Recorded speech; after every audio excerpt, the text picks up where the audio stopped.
Hello friends. गर्मियों में हम सभी इस बात से परेशान हो जाते हैं कि देखिए गर्मियाँ आ गई। अब जो है पौधे हमारे मुरझा गए, उनमें शायद फूल भी कम आएंगे, उनको कैसे रखा जाए।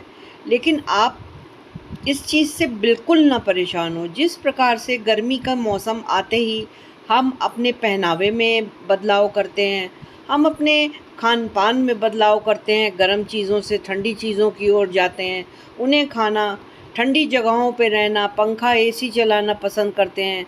ठीक वैसे ही अगर हम अपने पौधों के साथ भी करें तो हमें हरियाली और फूल वैसे ही देखने को मिलेंगे जैसे कि आपको इस वीडियो में ये कॉस्मस के फ्लावर दिखाई दे रहे हैं। और हम अपने बगीचे की तुलना जो है जाड़े के फूलों से भी कर सकेंगे, बल्कि उससे भी अच्छा बगीचा बना सकते हैं।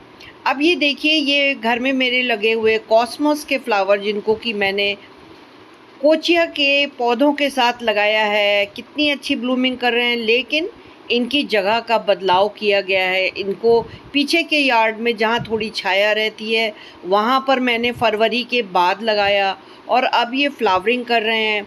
इसके साथ ही मैंने खान पान से मतलब इनके फर्टिलाइज़र को गर्म फर्टिलाइज़र से ठंडे फर्टिलाइज़र अब देना शुरू किए हैं, जो घर के होममेड फर्टिलाइज़र हैं।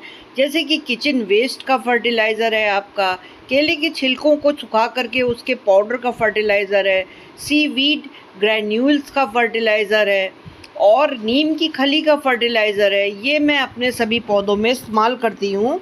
और ये कॉस्मस के पौधे तो बहुत ही कम फर्टिलाइज़र में भी बहुत अधिक फ्लावरिंग करते हैं। इसके साथ ही जैसे हम लोग कई बार नहाना, कई बार जो है गर्मियों में पसंद करते हैं, ठीक ऐसे ही सवेरे और शाम नियमित रूप से इनको भर भर के मैं पानी देती हूँ, ताकि इनको भी किसी प्रकार से इन पौधों को गर्मियों में पानी की कमी ना महसूस हो। तो अगर आप उचित प्रकार से गार्डनिंग करना चाहते हैं या आप बिगनर हैं तो आपको मैं ये एडवाइस करूँगी कि आप भी इन छोटे छोटे सुंदर कॉस्मोस के पौधों को अपने घर में लगा करके, कोचिया जो बहुत ही ईजी है लगाने में, इसको लगा के अपने बाग में को गर्मियों में भी खूबसूरत बना सकते हैं। कोई घबराने की बात नहीं है। सिर्फ इनके फर्टिलाइज़र में चेंज करिए, इनको छायादार जगह प्रदान करिए और इनके पानी का ध्यान रखिए, तो ये बिल्कुल वैसे ही आपका बगीचा रहेगा जैसे कि जाड़े के दिनों में रहता है। और ये जितने सुंदर कॉस्मोस मेरे बाग में देखने को मिल रहे हैं, ऐसे ही गर्मियों में आपका भी बगीचा पौधों से भरा रहेगा।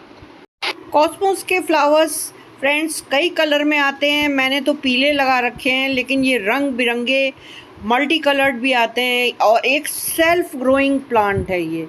इसकी एक छोटी सी शाखा भी अगर आप तोड़ के दूसरी जगह पे लगा दें तो वो भी पौधा बड़ा हो जाता है और बड़े अच्छे बहुत अच्छी गुच्छों में भर के ये फ्लावरिंग करते हैं। कॉस्मोस जो है वो बीज से भी लग जाता है और कटिंग से भी लग जाता है। मैं तो हर साल जो है इन पौधों के बीजों को कलेक्ट कर लेती हूँ, या इनकी छोटी छोटी जो शाखाएं होती हैं उनको लिया एक बड़े से तसले में, मैंने बड़ा सा जो खुला हुआ मिट्टी का तसला होता है उसमें मैं उनको सबको डाल देती हूँ और वो अगले साल भी मुझे पौधे मिल जाते हैं। मुझे कहीं से परचेज़ नहीं करने पड़ते। उन्हें भीगी हुई छायादार जगह में लगाया और धूप भी इनको पसंद है, वहाँ धूप भी आती है, छाया भी आती है और ये बराबर जो हैं वो खिलते रहते हैं। ख़ास करके अगर आपके घर में मुडेर है या आप इस तरीके का कोई, जैसे मैंने पत्थर का दे करके डिज़ाइन बनाया हुआ है, ऐसा डिज़ाइन बना सकते हैं तो इनकी खूबसूरती बहुत अधिक बढ़ जाती है। कॉस्मोस के फ्लावर बिगनर्स के लिए बहुत अच्छे हैं। गेंदा है, कॉस्मस है, पोटोलोका है, ये सभी बिगनर्स के लिए बहुत अच्छे और आसान पौधे हैं। तो फ्रेंड्स, गर्मियों को आप ये ना समझें कि गर्मी आ गई है तो हमारे बाग में फूल नहीं हो सकते। मेहनत करने से कुछ भी हो सकता है। तो आप अपने बगीचे को हरा भरा रखने के लिए सभी बातों का पौधों के साथ में विश्वास रखिए, उनके साथ उनके फर्टिलाइज़र का, उनके पानी का, हर एक चीज़ का ध्यान रखिए। तो आपका भी बगीचा इतना ही सुंदर लगेगा जैसा कि देखने में मेरा गर्मियों में दिखाई दे रहा है।